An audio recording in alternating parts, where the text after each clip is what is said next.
আসসালামু আলাইকুম ভিউয়ার্স। বাংলাদেশের সর্বশেষ আপডেট সংবাদে আপনাদের স্বাগত। জানিয়ে দিব হাতে থাকা সর্বশেষ আপডেট বাংলা সংবাদ। প্রথমেই সংবাদ শিরোনাম। সব অপরাধ সংগঠিত হয়েছে জালিম শেখ হাসিনার নির্দেশে, বলেছেন গোলাম পরোয়ার। এরপর জানিয়ে দিব ভোটের জন্য তরুণরা জীবন দেয়নি, তরুণদের মন বুঝতে হবে, বলেছেন হাসনাত আব্দুল্লাহ। এদিকে সাতক্ষীরায় বিএনপির পাল্টাপাল্টি কর্মসূচি, ১৪৪ ধারা জারি। আরও জানিয়ে দিব ডক্টর ইউনূসকে শুভেচ্ছা জানালেন নরেন্দ্র মোদি। সর্বশেষ জানিয়ে দিব বান্দরবানে সেনাবাহিনীর অভিযান, আটক কেএনএফ-এর ২ সন্ত্রাসী। এতক্ষণ শুনছিলেন সংবাদ শিরোনাম, এবারে বিস্তারিত। তবে অনুরোধ থাকবে ভিডিওটিতে একটি লাইক করবেন এবং কমেন্ট করে জানিয়ে দিবেন কোন জেলা থেকে আপনি আমাদের এই ভিডিওটি দেখছেন। সব অপরাধ সংগঠিত হয়েছে জালিম শেখ হাসিনার নির্দেশে, বলেছেন গোলাম পরোয়ার। জামাতে ইসলামীর সেক্রেটারি জেনারেল অধ্যাপক মিয়া গোলাম পরোয়ার বলেছেন, ফ্যাসিবাদ বিরোধী আন্দোলনে রাজনৈতিক দলগুলোর অনেক অবদান ছিল। বহু লোক জীবন দিয়েছে, বহু লোক নিহত হয়েছে, মামলা হয়েছে। সেই আন্দোলন আমরা তরুণ ছাত্রদের হাতে তুলে দিয়েছিলাম। আমাদের সন্তানরা সেই আন্দোলন জীবন দিয়ে রক্ত দিয়ে সফল করেছে। আমরা আনুপাতিক হারে নির্বাচন চাই। যতটুকু সময় লাগে দ্রুত সংস্কার শেষ করে নির্বাচনী ম্যাপ তৈরি করুন। সোমবার ২৭ জানুয়ারি বিকেলে সাতক্ষীরার পাটকেলঘাটা ফুটবল মাঠে অনুষ্ঠিত জামাতের কর্মী সম্মেলনে প্রধান অতিথির বক্তব্যে তিনি এসব কথা বলেন। মিয়া গোলাম পরোয়ার বলেন, জামাত ইসলামের বিরুদ্ধে নতুন করে ষড়যন্ত্র শুরু হয়েছে। কেউ কেউ আওয়ামী লীগের ভাষায় কথা বলছে। ফ্যাসিবাদদের লোকেরা জামাতে ইসলামীকে যেভাবে নির্মূল করতে চেয়েছিল, তাদের মুখেও এখন ফ্যাসিবাদের সেই গন্ধ পাওয়া যায়। এই পথ সর্বনাশার পথ। ফ্যাসিবাদ যুগের অবসান হয়েছে। একটি জাতীয় ঐক্যের বিভক্তিতে স্বাধীনতার ৫৩ বছর পরে আসুন অনৈক্য, বিভেদ, বিশৃঙ্খলা সৃষ্টিকারী কোনো ভূমিকা না নিয়ে ফ্যাসিবাদ বিরোধী জাতীয় ঐক্য আগস্টের মূল চেতনাকে ধারণ করে আমরা একটি অবাধ, সুষ্ঠু, নিরপেক্ষ নির্বাচনের মধ্য দিয়ে একটি নতুন বাংলাদেশ বিনির্মাণে এগিয়ে যাই।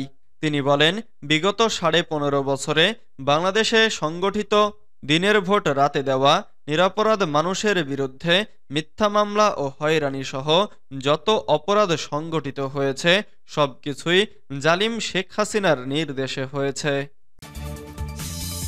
ভোটের জন্য তরুণরা জীবন দেয়নি, তরুণদের মন বুঝতে হবে, বলেছেন হাসনাত আব্দুল্লাহ। বৈষম্য বিরোধী ছাত্র আন্দোলনের কেন্দ্রীয় কমিটির আহ্বায়ক হাসনাত আব্দুল্লাহ বলেছেন, কেবলমাত্র ভোটের জন্য তরুণরা জীবন দেয়নি, তরুণদের মন বুঝতে হবে। তরুণদের ভাষা বুঝতে প্রবীণ রাজনীতিবিদরা ব্যর্থ হয়েছে। তারা ফ্যাসিস্ট আওয়ামী লীগকে পুনর্বাসনের পরিকল্পনা করছে। আগে খুনি হাসিনা, ওবায়দুল কাদের, আসাদুজ্জামান খান কামাল সহ খুনিদের বিচার করতে হবে। তারপর আলোচনা হবে আওয়ামী লীগ নির্বাচন করতে পারবে কিনা সে ব্যাপারে। ফ্যাসিবাদী ব্যবস্থার বিলোপ ও নতুন রাজনৈতিক বন্দোবস্ত বাস্তবায়নের লক্ষ্যে অভ্যুত্থানের শক্তি, নাগরিক আহত ও শহীদ পরিবারের সঙ্গে তরুণ নাগরিকদের সমন্বয়ে গঠিত জাতীয় নাগরিক কমিটির চুয়াডাঙ্গা রাইজিং সমাবেশ অনুষ্ঠিত হয়েছে। জেলা শিল্পকলা একাডেমির মুক্ত মঞ্চে অনুষ্ঠিত সমাবেশে সভাপতিত্ব করেন বৈষম্য বিরোধী ছাত্র আন্দোলনের চুয়াডাঙ্গার আহ্বায়ক আসলাম হোসেন অর্ক। স্থানীয় সংগঠক সাফাতুল ইসলামের সঞ্চালনায় অনুষ্ঠিত প্রধান অতিথি হিসেবে উপস্থিত থেকে বক্তব্য রাখেন বৈষম্য বিরোধী ছাত্র আন্দোলনের কেন্দ্রীয় কমিটির আহ্বায়ক হাসনাত আব্দুল্লাহ। তিনি বলেন, আমি স্পষ্ট করে বলতে চাই, আমরা তরুণ প্রজন্ম যতদিন রাজপথে আছি আমাদের শেখ হাসিনা কিনতে পারে নাই, আপনারাও আমাদের কিনতে পারবেন না। কোনো রাজনৈতিক দল আমাদের কিনতে পারবে না। এই তরুণ প্রজন্ম দ্ব্যর্থ কণ্ঠে বলতে চাই, আপনারা আমাদের আসনের লোভ দেখাবেন, পার্লামেন্টে কোনো সিট দিয়ে আমাদের কিনতে পারবেন না। জাতির প্রতি যে জন আকাঙ্ক্ষা তৈরি হয়েছে তার প্রতিফলন ঘটাতে হবে। সাতক্ষীরায় বিএনপির পাল্টাপাল্টি কর্মসূচি, ১৪৪ ধারা জারি। সাতক্ষীরার কালীগঞ্জে বিএনপির দুপক্ষের পাল্টাপাল্টি কর্মসূচির ঘটনায় ১৪৪ ধারা জারি করেছে উপজেলা প্রশাসন। সোমবার ২৭ জানুয়ারি বিকেল ৪টা থেকে দুপক্ষের কর্মসূচির প্রতিবাদ বিক্ষোভ মিছিলে ভাঙচুর মারামারির ঘটনায় আইনশৃঙ্খলার অবনতি হয়। এ ঘটনায় উপজেলা নির্বাহী কর্মকর্তা অনুজা মণ্ডল ১৪৪ ধারা জারি করেন। এ সময় উপজেলা নির্বাহী কর্মকর্তার উপস্থিতিতে পুলিশ এবং সেনাবাহিনী লাঠিচার্জ করে পরিস্থিতি নিয়ন্ত্রণে আনে। জানা গেছে, সপ্তাহব্যাপী বিভিন্ন ইউনিয়ন কমিটি গঠনকে কেন্দ্র করে এ উত্তেজনা বিরাজ করে আসছিল। বর্তমান কালীগঞ্জ উপজেলা বিএনপির আহ্বায়ক শেখ এবাদুল ইসলাম এবং সদস্য সচিব ডক্টর মোহাম্মদ শফিকুল ইসলামের নেতৃত্বে তারালি এবং চম্পাফুল ইউনিয়ন কমিটি গঠন করা হয়। এ সময় কমিটি আওয়ামী ঘরানার লোক দিয়ে গঠন করা হয়েছে এমন দাবি তুলে বিএনপির অন্য একটি গ্রুপ গত দুদিন ধরে প্রতিবাদ বিক্ষোভ সমাবেশ করে আসছিল। প্রত্যক্ষদর্শীরা জানিয়েছেন, সোমবার বিকেল ৪টায় শেখ এবাদুল ইসলামের নেতৃত্বে একটি বিশাল মিছিল বের করা হয়। মিছিলটি কালীগঞ্জ শ্যামনগর মহাসড়ক হয়ে উত্তর কালীগঞ্জ প্রদক্ষিণ করে পরে ফুলতলায় গোলচত্বরে এক সমাবেশ অনুষ্ঠিত হয়।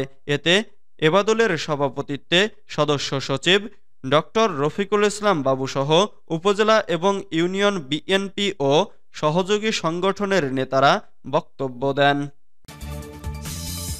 ডক্টর ইউনূসকে শুভেচ্ছা জানালেন নরেন্দ্র মোদি।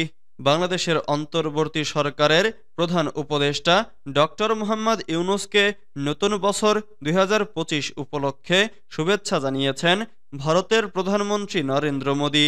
আজ সোমবার বিষয়টি নিশ্চিত করেছেন প্রধান উপদেষ্টার উপপ্রেস সচিব আবুল কালাম আজাদ মজুমদার। তিনি উল্লেখ করেছেন, এই শুভেচ্ছা বার্তার চিঠি কূটনৈতিক চ্যালেঞ্জের মাধ্যমে এসেছে। নরেন্দ্র মোদি চিঠিতে অধ্যাপক ডক্টর ইউনূসকে লিখেছেন নতুন বছরের শুভেচ্ছা।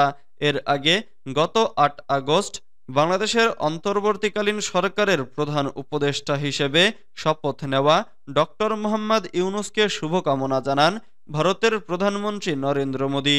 তখন সামাজিক যোগাযোগ মাধ্যম এক্সে এক পোস্টে নরেন্দ্র মোদি লিখেছিলেন, নতুন দায়িত্ব গ্রহণ করা অধ্যাপক মোহাম্মদ ইউনূসকে শুভকামনা জানাচ্ছি। বাংলাদেশে খুব দ্রুত স্বাভাবিক পরিবেশ ফিরে আসবে। বান্দরবানে সেনাবাহিনীর অভিযান, আটক কেএনএফের ২ সন্ত্রাসী। বান্দরবানের রুমায় অভিযান চালিয়ে কুকিচিন ন্যাশনাল ফ্রন্টের ২ সন্ত্রাসীকে আটক করেছে সেনাবাহিনী। সোমবার ২৭ জানুয়ারি উপজেলার কেপলংপাড়া এলাকায় এ বিশেষ অভিযান চালানো হয় বলে এক সংবাদ বিজ্ঞপ্তিতে জানিয়েছে আন্তঃবাহিনী জনসংযোগ পরিদপ্তর।